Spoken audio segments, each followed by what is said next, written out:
தமிழக அரசு social welfare டிபார்ட்மெண்ட்லேருந்து வந்து பார்த்தீங்கன்னா, ஒரு சூப்பரான நியூ நோட்டிஃபிகேஷன் வந்து அறிவிச்சிருக்காங்க. அத பத்தி தான் நம்ம இப்ப பிரீஃபா பார்க்க போறோம்.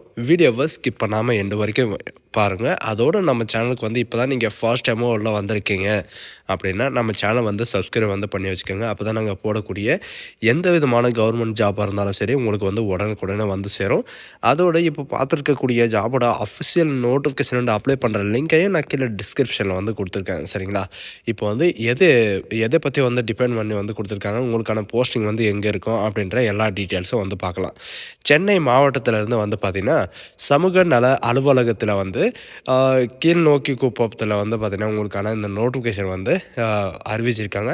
சேவை மையம் ஒப்பந்தப்படி அடிப்படையில் வந்து பார்த்திங்கன்னா, சில காலிப்பணியிடங்கள் வந்து காலியாக இருக்குது.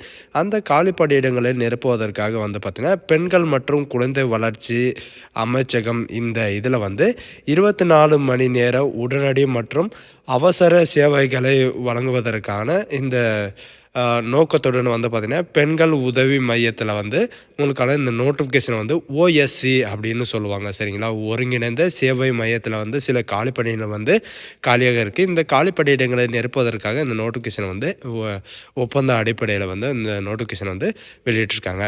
இதில் மைய நிர்வாகிக்காக வந்து பார்த்திங்கன்னா, உங்களுக்கு 5 காலிப்பணியிடம் வந்து மென்ஷன் வந்து பண்ணியிருக்காங்க. அதாவது சென்ட்ரல் அட்மினிஸ்ட்ரேஷன்ஸ்க்காக வந்து பார்த்திங்கன்னா, உங்களுக்கு 5 காலிப்பணியிடங்கள் வந்து இருக்குது.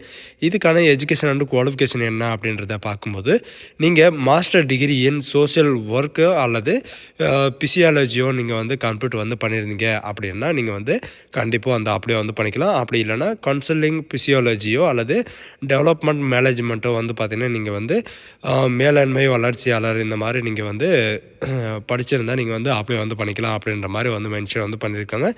இதில் வந்து 35,000 வரைக்கும் உங்களுக்கான மாத வருமானமாக இருக்கும் அப்படின்றது மென்ஷன் வந்து பண்ணியிருக்காங்க. பட் இதில் எக்ஸ்பீரியன்ஸை பொறுத்த வரைக்கும் பார்த்தீங்கன்னா, மினிமம் வந்து அதாவது ஒரு நிர்வாகத்தின் குறைந்தபட்சம் 4 வருட அனுபவம் உடையவராக இருக்க வேண்டும் அப்படின்றதை மென்ஷன் வந்து பண்ணியிருக்காங்க. அப்படி இல்லை அப்படின்ற பட்சத்தில் வந்து பார்த்திங்கன்னா, வெளிப்பணி அதாவது வெளிப்பணிகளிலேயோ அல்லது குறைந்தபட்சம் 1 வருடமாவது அனுபவம் வேண்டும் அப்படின்றது மென்ஷன் வந்து பண்ணியிருக்காங்க. சரிங்களா?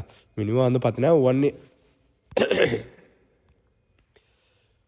1 இயர் டு 2 இயர்ஸ் வந்து எக்ஸ்பீரியன்ஸ் இருந்தாலே போதுமானது. நீங்கள் வந்து இந்த இடத்துல வந்து உங்களுக்கான ஜாப் வந்து வெயிட்டிங்கில் வந்து இருக்குது. சரிங்களா? இதில் வந்து நீங்கள் வந்து அப்ளை வந்து பண்ணிக்கலாம். அல்லது மூத்த ஆலோசகர் அதாவது சீனியர் கவுன்சிலருக்காக வந்து பார்த்திங்கன்னா, உங்களுக்கு 5 காலி பணியிடம் வந்து மென்ஷன் வந்து பண்ணியிருக்காங்க. இதுக்கும் வந்து பார்த்திங்கன்னா, எஜுகேஷன் அண்ட் குவாலிஃபிகேஷனை பொறுத்த வரைக்கும் நீங்கள் மாஸ்டர் டிகிரி நீங்கள் வந்து முடிச்சிருந்தாலே போதும். மாஸ்டர் டிகிரியில் வந்து நீங்கள் சோஷியல் ஒர்க்கை பற்றியோ இந்த மாதிரி நீங்கள் வந்து கம்ப்ளீட் பண்ணியிருந்தாவே போதுமானது. அப்படி இல்லை அப்படின்ற பட்சத்தில் வந்து பார்த்திங்கன்னா, நீங்கள் எம்எஸ்சி கவுன்சிலிங் பிசியாலஜிக்கு நீங்கள் குறைந்தபட்சம் 2 ஆண்டு அனுபவம் இருந்தால் நீங்கள் வந்து அப்ளை வந்து பண்ணிக்கலாம் அப்படின்ற மாதிரி வந்து மென்ஷன் வந்து பண்ணியிருக்காங்க. இதில் 22,000 வரைக்கும் உங்களுக்கான மாத சம்பளமாக வந்து இருக்கும். உங்களுக்கான இந்த பணியிடங்கள் வந்து எங்கெங்கெல்லாம் இருக்கும் அப்படின்ற டீட்டெயில்ஸ் வந்து கொடுத்துருக்காங்க. செக் பண்ணி வந்து பார்த்துக்கோங்க. அதாவது தமிழக தொழில்நுட்ப பணியாளருக்கு வந்து பார்த்திங்கன்னா, ஐடி அட்மினிஸ்ட்ரேஷனுக்காக வந்து பார்த்திங்கன்னா, உங்களுக்கு 5 வேக்கன்சிஸ் வந்து இருக்குது. இதில் பிடெக்கு பிஎஸ்சி இந்த மாதிரி நீங்கள் வந்து கம்ப்ளீட் வந்து பண்ணியிருக்கீங்க அப்படின்னா, நீங்கள் வந்து அப்ளை வந்து பண்ணிக்கலாம். பிடெக்கு பிஎஸ்சியோடு வந்து பார்த்திங்கன்னா, மற்றும் டிப்ளமோ கம்ப்யூட்டர் அல்லது ஐடிஐ நீங்கள் வந்து கம்ப்ளீட் வந்து பண்ணியிருந்தால் நீங்கள் வந்து அப்ளை வந்து பண்ணிக்கலாம். இதில் எந்த விதமான ஆட்சேபனையும் கிடையாது. சரிங்களா? குறைந்தபட்சம் வந்து பார்த்திங்கன்னா, 3 ஆண்டுகள் தொழில்நுட்ப அலுவலகத்தில் வந்து பார்த்திங்கன்னா, பணிபுரிந்த அனுபவம் தேவை வேண்டும் அப்படின்ற மாதிரி சொல்லியிருக்காங்க. மினிமம் வந்து பார்த்திங்கன்னா, 20,000 உங்களுக்கான மாத வருமானமாக இருக்கும். அதுக்கப்புறம் வழக்கு பணியாளர் அதாவது கேஷ் ஒர்க்கருக்காக வந்து பார்த்திங்கன்னா, உங்களுக்கு 30 காலி பணியிடம் வந்து உங்களுக்கு மென்ஷன் வந்து பண்ணியிருக்காங்க. இந்த 30 காலி பணியிடங்களுக்கு வந்து பார்த்திங்கன்னா, நீங்கள் இளங்கலை பட்டதாரி நீங்கள் முடிச்சிருந்தாவே போதுமானது. அதாவது பேச்சுலர் ஆஃப் டிகிரியில் வந்து சோஷியல் ஒர்க்கரோ அல்லது இதுக்கு இணையான தகுதியான படிப்பு வந்து நீங்கள் படிச்சிருக்கீங்க அப்படின்னா, மினிமம் வந்து 1 இயர் எக்ஸ்பீரியன்ஸ் இருந்தாலே போதுமானது. இந்த பதவிக்கு வந்து நீங்கள் வந்து அப்ளை வந்து பண்ணிக்கலாம். எஜுகேஷன் அண்ட் குவாலிஃபிகேஷனை பொறுத்த வரைக்கும் நீங்கள் ஏதாவது ஒரு பேச்சுலர் ஆஃப் டிகிரி வந்து படிச்சிருந்தாலே போதுமானது. மாதந்தோறும் 18,000 வரைக்கும் உங்களுக்கான சேலரி வந்து இருக்கும் அப்படின்றதையும் மென்ஷன் வந்து பண்ணியிருக்காங்க. இதுக்கான ஏஜ் லிமிட்டை பொறுத்த வரைக்கும் பார்த்தீங்கன்னா, 35 வயதுக்குள் வந்து இருக்க வேண்டும் அப்படின்றது மென்ஷன் வந்து பண்ணியிருக்காங்க. மற்ற ஜாபுக்கெல்லாம் வந்து பார்த்தீங்கன்னா, நீங்கள் 18 வயதிலிருந்து 40, 45 வயது வரைக்கும் நீங்கள் வந்து அப்ளை வந்து பண்ணிக்கலாம். அண்ட் பாதுகாப்பாளர் செக்யூரிட்டிக்காக வந்து பார்த்தீங்கன்னா, உங்களுக்கு 10 காலி பணியிடங்கள் வந்து இருக்குது. இது அரசு அல்லது புகழ்பெற்ற நிறுவனத்தில் வந்து பார்த்தீங்கன்னா, பாதுகாப்பு பணியாளராக பணிபுரிய அனுபவம் மற்றும் உள்ளூரை சேர்ந்தவராக இருக்க வேண்டும். அதாவது நீங்கள் வந்து ஏதாவது அரசு அங்கீகாரம் பெற்ற நிறுவனத்தில் வந்து நீங்கள் செக்யூரிட்டியை வந்து வேலை செஞ்சுருக்கணும். அப்படி இல்லை அப்படின்ற பட்சத்தில் வந்து பார்த்தீங்கன்னா, நீங்கள் வந்து உள்ளூர் மற்றும் அது கூட வந்து நீங்கள் வந்து உள்ளூரை சேர்ந்தவராக இருக்க வேண்டும் அப்படின்றது மென்ஷன் வந்து பண்ணியிருக்காங்க. அப்படி இருந்தால் நீங்கள் வந்து பார்த்தீங்கன்னா, 12,000 ரூபாய் வரைக்கும் உங்களுக்கான மாத ஊதியமாக வந்து இருக்கும் அப்படின்றத மென்ஷன் வந்து பண்ணியிருக்காங்க. சரிங்களா? பன்முக உதவியாளர் மல்டிபர்பஸ் ஹெல்த் ஒர்க்கருக்காக வந்து பார்த்தீங்கன்னா, உங்களுக்கு 10 வேக்கன்சிஸ் வந்து காலியாக இருக்குது. இதில் ஏதாவது அலுவலகத்தில் வந்து பார்த்தீங்கன்னா, பணிபுரிந்த அனுபவம் வந்து கண்டிப்பாக வந்து இருக்க வேண்டும் அப்படின்றது மென்ஷன் வந்து பண்ணியிருக்காங்க. விண்ணப்பதாரருக்கு சமையல் மற்றும் அலுவலகத்தை பராமரிக்க தெரிஞ்சிருக்க வேண்டும். சரிங்களா? இதில் வந்து பார்த்தீங்கன்னா, கிளீனிங், ஹவுஸ் கீப்பிங் இந்த மாதிரி எல்லாம் ஒர்க்கர் எல்லாம் இருக்கும் இல்லைங்களா? அந்த மாதிரி ஒர்க்கர் தான் உங்களுக்கு வந்து இருக்கும். அதில் வந்து பார்த்தீங்கன்னா, உங்களுக்கு இந்த ஏதாவது ஒரு அனுபவம் வந்து இருக்கணும். இவ்வளோ தான் எக்ஸ்பீரியன்ஸ் வந்து இருக்கணும் அப்படின்றதெல்லாம் இவங்க வந்து சொல்லலை. உங்களுக்கு வந்து நார்மலாகவே வந்து தெரிஞ்சிருந்தாவே போதுமானது. மாத ஊதியம் வந்து பார்த்தீங்கன்னா, 10,000 ரூபாய் வரைக்கும் உங்களுக்கான மாத ஊதியமாக வந்து இருக்கும் அப்படின்றது மென்ஷன் வந்து பண்ணியிருக்காங்க.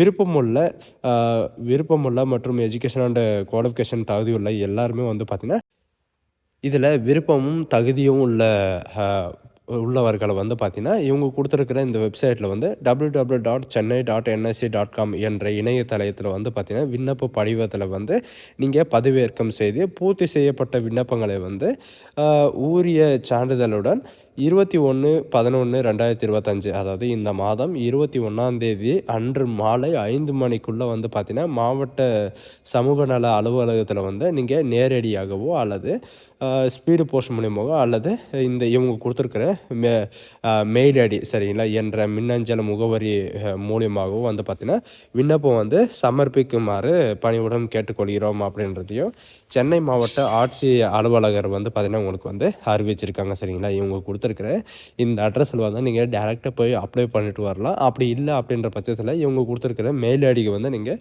சென்ட் வந்து பண்ணலாம் அப்படின்றது மென்ஷன் வந்து பண்ணியிருக்காங்க. சரிங்களா? இதில் என்றைக்கு வந்து இந்த செய்தி வந்து வெளியிட்டாங்களோ அன்றைக்கி வந்து உங்களுக்கான அப்ளிகேஷன் வந்து கலெக்ட் வந்து பண்ணுறதுக்காக உங்களுக்கு வந்து ஸ்டார்ட் வந்து பண்ணியிருக்காங்க. அப்ளிகேஷன்ஸை பொறுத்த வரைக்கும் பார்த்தீங்கன்னா, உங்களுக்கான அப்ளிகேஷன் வந்து இந்த நோட்டிஃபிகேஷன்லேயே வந்து நான் கீழே டிஸ்கிரிப்ஷனில் வந்து கொடுத்துருக்கேன். ஸோ இதுதான் நமக்கான நோட்டிஃபிகேஷன். சரிங்களா? ஓஎஸ்சி அப்படின்னு சொல்லுவாங்க, சவுத் சென்னை அப்ளிகேஷன் ஃபார்ம் வந்து இதுதான். சரிங்களா? இதில் வந்து உங்களுடைய பாஸ்போர்ட் சைஸ் ரீசெண்டாக இருக்கிற பாஸ்போர்ட் சைஸ் ஃபோட்டோ வந்து நீங்கள் ஒட்டுற மாதிரி இருக்கும். உங்களுடைய ஃபுல் நேம் வந்து கேட்டிருக்காங்க, உங்களுடைய அப்ளிகண்ட்டோட நேமு, நீங்கள் எந்த போஸ்ட்டுக்கு வந்து அப்ளை பண்ணுறீங்க, உங்களுடைய டேட் ஆஃப் பர்த் என்ன, உங்களுடைய அட்ரஸ் வித் பின்கோடோட நீங்கள் வந்து எழுதுகிற மாதிரி இருக்கும். அண்ட் உங்களுடைய மொபைல் நம்பர், உங்களுடைய மெயில் ஐடி. சரிங்களா? நீங்கள் வந்து சாஃப்ட் காப்பி வந்து மெயில் ஐடி மூலிமா சென்ட் பண்ணுறீங்க அப்படின்னா, உங்களுடைய மெயில் ஐடி வந்து கண்டிப்பாக வந்து இதில் வந்து மென்ஷன் வந்து பண்ணுற மாதிரி இருக்கும். உங்களுடைய மொபைல் நம்பரும். சரிங்களா? நீங்கள் வந்து டேரெக்டாக போய் அலுவலகத்தை வந்து நீங்கள் கொடுத்துட்டு வர்றீங்க அப்படின்னா, அவங்க வந்து என்னென்ன தேவையோ அவங்களே வந்து ஃபில்அப் வந்து பண்ணிடுவாங்க. சரிங்களா?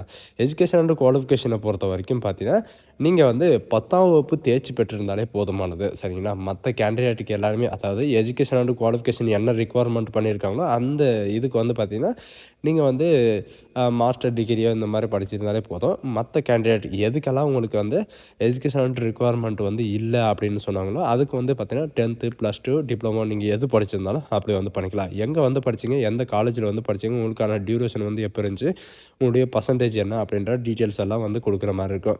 எக்ஸ்பீரியன்ஸை பொறுத்த வரைக்கும் அவங்க கேட்டிருக்கிற எக்ஸ்பீரியன்ஸ் வந்து இருக்குது அப்படின்னா நீங்கள் வந்து கண்டிப்பாக வந்து மென்ஷன் வந்து பண்ணிக்கலாம். அப்படி இல்லை அப்படின்ற பட்சத்தில் வந்து பார்த்தீங்கன்னா, நீங்கள் ஃப்ரெஷரும் வந்து அப்ளை வந்து பண்ணிக்கலாம். வந்து எந்த விதமான ஆப்டிவடையும் கிடையாது. அப்ளை பண்ணுறதுக்கு எந்த விதமான அப்ளிகேஷன் ஃபீஸும் கிடையாது. நீங்கள் அப்ளை வந்து பண்ணிக்கலாம். சரிங்களா?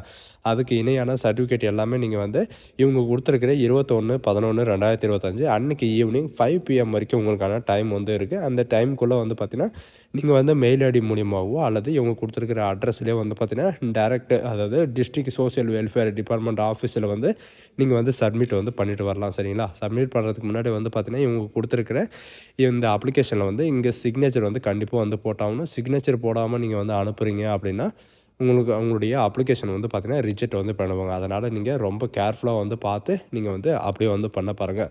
ஸோ காய்ஸ் இதுதான் நமக்கான நோட்டிஃபிகேஷன். இதே மாதிரி உங்கள் மாவட்டத்திலையும் அதாவது உங்கள் சொந்த மாவட்டத்திலே வந்து பார்த்தீங்கன்னா இந்த மாதிரி வேலைவாய்ப்பு வந்து கண்டிப்பாக வந்து இருக்கும். அந்த வேலைவாய்ப்பு வந்துச்சுன்னா நம்ம வந்து உடனுக்குடனே வந்து பார்த்தீங்கன்னா நாங்கள் வந்து கண்டிப்பாக நம்ம சேனலை வந்து அப்டேட் வந்து பண்ணுவோம். ஸோ காய்ஸ் இந்த வீடியோ உங்களுக்கு பிடிச்சிருந்தா உங்கள் ஃப்ரெண்ட்ஸ் அண்ட் ஃபேமிலிக்கு கண்டிப்பாக ஷேர் பண்ணுங்கள். இது ஒரு நல்ல வாய்ப்பு தான். இந்த குட் ஆப்பர்ச்சுனிட்டி வந்து யாரும் மிஸ் பண்ணாதீங்க. So guys thank you.